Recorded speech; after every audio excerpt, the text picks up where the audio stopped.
Millions are struggling in the UK due to the cost of living crisis. And now a new study claims that being hungry most of the time may become a new normal for some. Well, according to a study by the Institute of Development Studies, at least 14% of the population is now suffering from food poverty. That's 14%.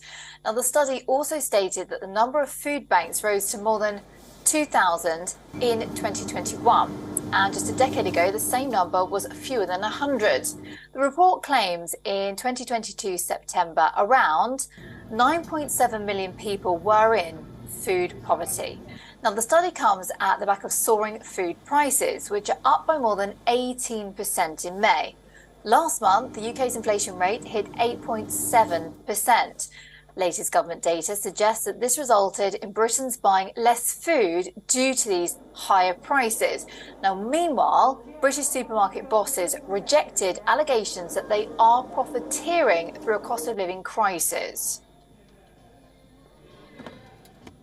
We make, and this is the whole group, 4 pence in every pound, which I don't think is any example of profiteering. We really, without customers and without their trade, there is no Tesco.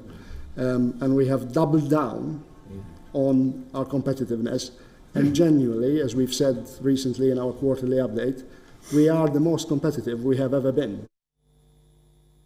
Well, according to the IDS director, access to food in the UK is very inequitable, and more attention needs to be placed on overcoming these inequities. Meanwhile, another report by food bank charity Trussell Trust claims 1 in 7 people in the United Kingdom faced hunger last year because they did not have enough money.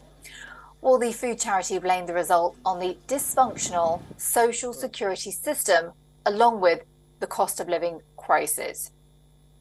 Well, to talk more about this topic, we've got Jonathan List joining us, a Deputy Director of the think tank British Influence. Jonathan, thank you so much for your time. What are your initial thoughts on this report?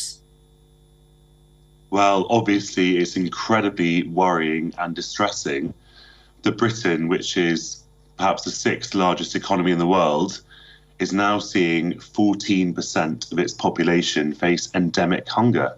That is the sort of thing that, we have been more accustomed to seeing in countries that we call less developed, or in the old days, third world, etc. Obviously, it's terrible wherever it happens, but it's just incredibly shocking that Britain, which is the country that is so rich, could have such extraordinary inequality in its wealth distribution.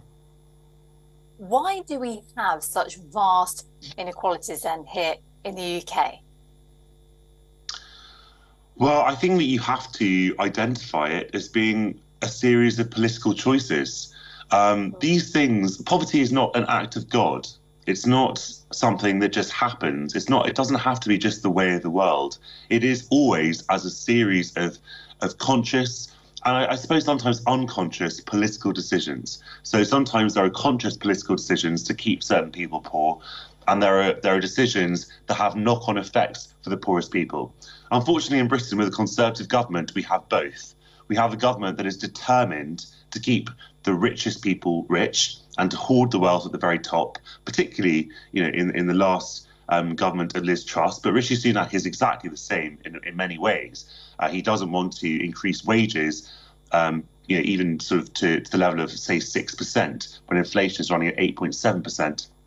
There's also a kind of ideology that considers poor people as a problem and doesn't want to really tackle the causes of inequality, the causes of poverty, and helping people get on their feet with benefits and so on.